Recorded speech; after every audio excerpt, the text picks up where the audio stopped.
Selamat pagi Bapak Ibu Saudara-saudara. Kiranya Bapak Ibu Saudara dalam keadaan sehat di hari baru hari karunia Tuhan, hari Selasa 10 Agustus 2021. Sebagaimana biasa dari Bukit Sion, kami akan menyampaikan firman Tuhan mengacu pada bacaan harian Gereja Toraja dari Kitab Rut pasal 2. Kitab Rut pasal 2. Sebelum membacanya, mari kita berdoa. Kami bersyukur Tuhan untuk segala kebaikan kasih sayang-Mu bagi kami. Terpuji Engkau Tuhan Allah kami, karena di masa-masa sulit ini Tuhan tetap memelihara kami. Kami akan membaca, mendengar, merenungkan firman Tuhan. Kami mohon kekuatan pimpinan Roh Kudus Tuhan, sehingga firman Tuhan kami mengerti, kami pahami, kami dibimbing, diteguhkan, dikoreksi, untuk makin mengutamakan Tuhan, karena Tuhanlah sumber hidup kami, sumber berkat bagi kami. Dalam nama Tuhan Yesus kami berdoa. Amin. Rut pasal 2 ayat 1 sampai 23. Rut bertemu dengan Boas. Rut bertemu dengan Boas, ini judul untuk pasal ini, pasal 2. Naomi itu mempunyai seorang sanak dari pihak suaminya, seorang yang kaya raya dari kaum Elimelek, namanya Boas. Maka Rut perempuan Moab itu berkata kepada Naomi, "Biarkanlah aku pergi ke ladang memungut bulir-bulir jelai di belakang orang yang murah hati kepadaku." Dan sahut Naomi kepadanya, "Pergilah, anakku." Pergilah ia lalu sampai di ladang dan memungut jelai di belakang penyabit-penyabit. Kebetulan ia berada di tanah milik Boas yang berasal dari kaum Elimelek. Lalu datanglah Boas dari Betlehem, ia berkata kepada penyabit-penyabit itu, "Tuhan kiranya menyertai kamu." Jawab mereka kepadanya, "Tuhan kiranya memberkati Tuan." Lalu kata Boas kepada bujangnya yang mengawasi penyabit-penyabit itu, "Dari manakah perempuan ini?" Bujang yang mengawasi penyabit-penyabit itu menjawab, "Dia adalah seorang perempuan Moab. Dia pulang bersama-sama dengan Naomi dari daerah Moab. Tadi ia berkata, 'Izinkanlah kiranya aku memungut dan mengumpulkan jelai dari antara berkas-berkas jelai ini di belakang penyabit-penyabit.' Begitulah ia datang dan terus sibuk dari pagi sampai sekarang, dan seketika pun ia tidak berhenti." Sesudah itu berkatalah Boas kepada Rut, "Dengarlah dahulu, anakku.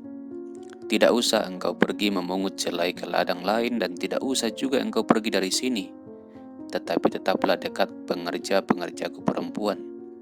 Lihat saja ke ladang yang sedang disabit orang itu. Ikutilah perempuan-perempuan itu dari belakang, sebab aku telah memesankan kepada pengerja-pengerja lelaki, jangan mengganggu engkau. Jika engkau haus, pergilah ke tempayan-tempayan, dan minumlah air yang dicedok oleh pengerja-pengerja itu." Lalu sujudlah Rut menyembah dengan mukanya sampai ke tanah dan berkata kepadanya, "Mengapa aku mendapat belas kasihan daripadamu sehingga Tuhan memperhatikan aku, padahal aku ini seorang asing?" Boas menjawab, "Telah dikabarkan orang kepadaku dengan lengkap segala sesuatu yang engkau lakukan kepada mertuamu sesudah suamimu mati, dan bagaimana engkau meninggalkan ibu bapamu dan tanah kelahiranmu, serta pergi kepada suatu bangsa yang dahulu tidak engkau kenal. Tuhan kiranya membalas perbuatanmu itu, dan kepadamu kiranya dikaruniakan upahmu sepenuhnya oleh Tuhan Allah Israel, yang di bawah sayapnya engkau datang berlindung." Kemudian berkatalah Rut, "Memang aku mendapat belas kasihan daripadamu, ya Tuanku, sebab Tuhan telah menghiburkan aku dan telah menenangkan hati hambamu ini, walaupun aku tidak sama seperti salah seorang hamba-hambamu perempuan." Ketika sudah waktu makan, berkatalah Boas kepadanya, "Datanglah kemari, makanlah roti ini dan celupkanlah suapmu ke dalam cuka ini." Lalu duduklah ia di sisi penyabit-penyabit itu, dan Boas mengunjukkan berti gandum kepadanya. Makanlah Rut sampai kenyang, bahkan ada sisanya. Setelah ia bangun untuk memungut pula, maka Boas memerintahkan kepada pengerja-pengerjanya, dari antara berkas-berkas itu pun ia boleh memungut, janganlah ia diganggu. Bahkan haruslah kamu dengan sengaja menarik sedikit-sedikit dari onggokan jelai itu untuk dia, dan meninggalkannya supaya dipungutnya. Janganlah berlaku kasar terhadap dia. Maka ia memungut di ladang sampai petang. Lalu ia mengirik yang dipungutnya itu, dan ada kira-kira seeva jelai banyaknya. Diangkatnyalah itu, lalu masuklah ia ke kota.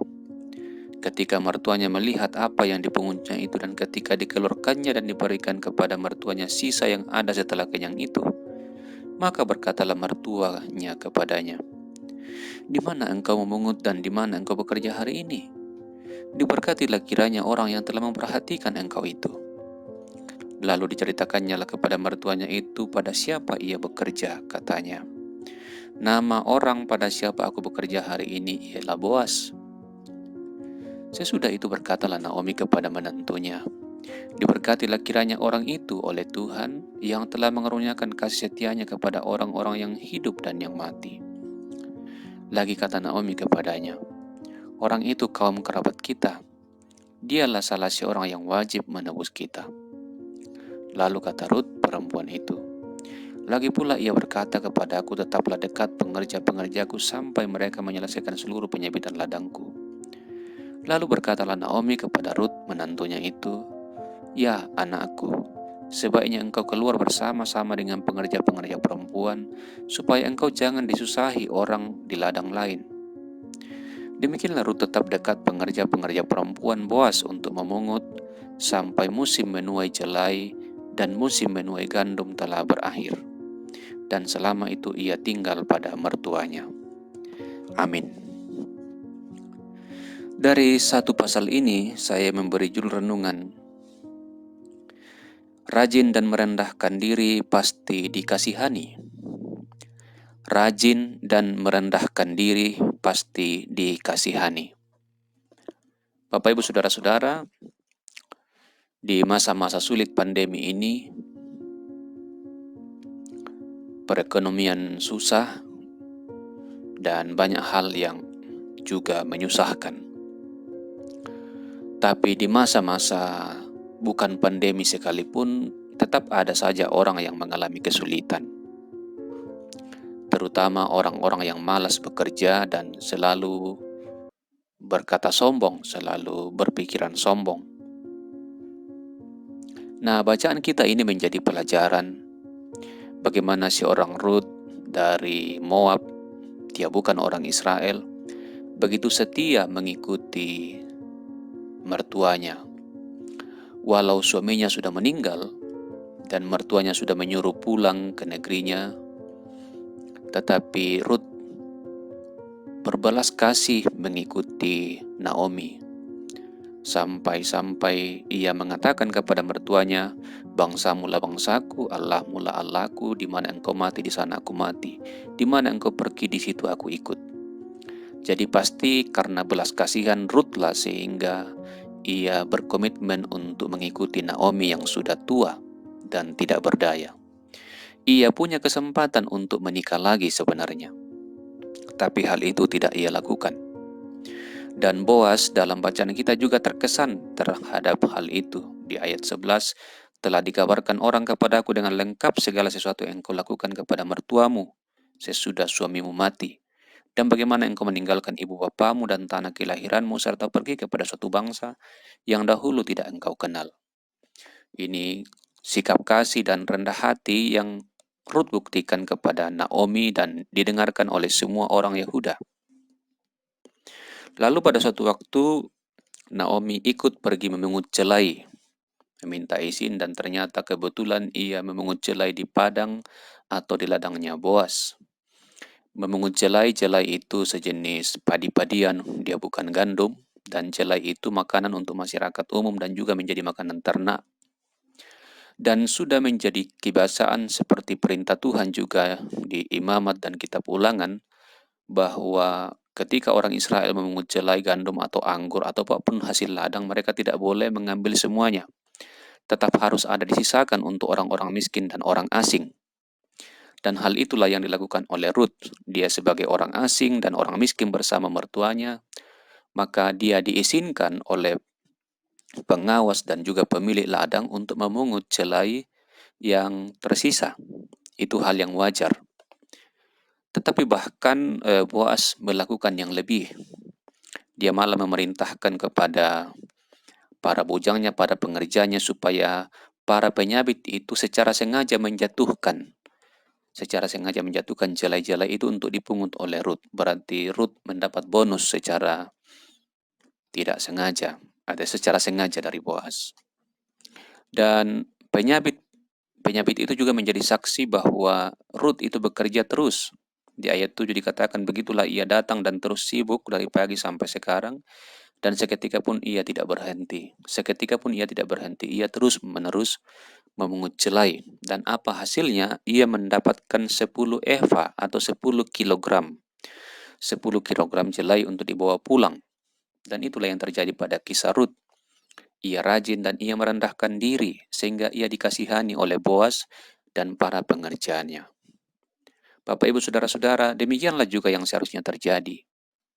Tuhan juga menuntut kita untuk bekerja, carilah maka engkau akan mendapatkan. Yesus pun mengatakan barang siapa merendahkan diri akan ditinggikan. Jadi ketika seseorang rajin bekerja dan merendahkan diri di hadapan Tuhan, ia pasti dikasihani oleh Tuhan, karena itu janji Tuhan. Itu firman Tuhan, itu tidak terjadi pada Ruth seorang saja, tapi kepada setiap orang. Dan bukankah Yesus juga telah merendahkan diri agar kita tidak binasa? Bukankah dia panutan kita? Bukankah dia teladan kita? Bukankah dia Tuhan kita? Kalau Yesus saja merendahkan diri, maka kita pun harus merendahkan diri. Kalau Yesus juga bekerja melayani selama di dunia, maka bukankah kita sebagai pengikutnya juga harus bekerja dan melayani? Karena itu mari membiasakan, mari belajar untuk rajin dan merendahkan diri. Karena orang yang rajin dan merendahkan diri pasti dikasihani oleh Tuhan. Amin. Mari kita berdoa. Kami bersyukur Tuhan untuk firman-Mu pagi hari ini. Kiranya oleh Roh Kudus Tuhan, kami diingatkan untuk berubah dalam hidup, makin rajin bekerja, makin merendahkan diri di hadapan Tuhan, juga di hadapan sesama. Engkau Allah kami, Tuhan kami, lindungilah negara kami, bangsa kami, terutama dalam masa-masa sulit pandemi ini. Kiranya kebijakan-kebijakan pemerintah membawa hasil, makin tertekan penyebaran virus ini. Sehingga dari hari ke hari makin kurang orang yang terpapar, sehingga suatu waktu nanti kami boleh beraktivitas normal. Tolonglah kami semua, tolong pemerintah kami, tolong tenaga kesehatan, semua orang yang bergerak untuk menghentikan wabah ini. Dan biarlah setiap orang disiplin menggunakan masker, disiplin menjaga jarak, dan menghindari kerumunan. Berkati kami masing-masing dalam tugas tanggung jawab kami. Engkau mengenal kami semua. Cukupkan kebutuhan kami. Cukupkan juga kebutuhan sesama kami yang miskin, yang tidak berdaya, yang dilanda musibah. Tuhan, pelihara mereka. Berdoa untuk mereka yang sakit, kiranya dipulihkan oleh Tuhan. Diberi kekuatan, diberi harapan, diberi sukacita selalu. Pada saatnya boleh pulih, pada saatnya boleh sembuh.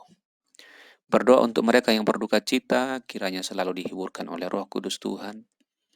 Meyakini bahwa dalam Kristus ada kebangkitan dan kehidupan. Semua rencana-rencana kami, pergumulan kami terbuka lebar di hadapan Tuhan. Jangan kehendak kami yang jadi, kehendak Tuhanlah yang jadi. Segalanya kami sampaikan dalam nama Tuhan Yesus Kristus. Terpujilah Engkau Tuhan Allah kami. Amin. Demikian Bapak Ibu Saudara renungan kita hari ini. Selamat beraktivitas dan Tuhan memberkati.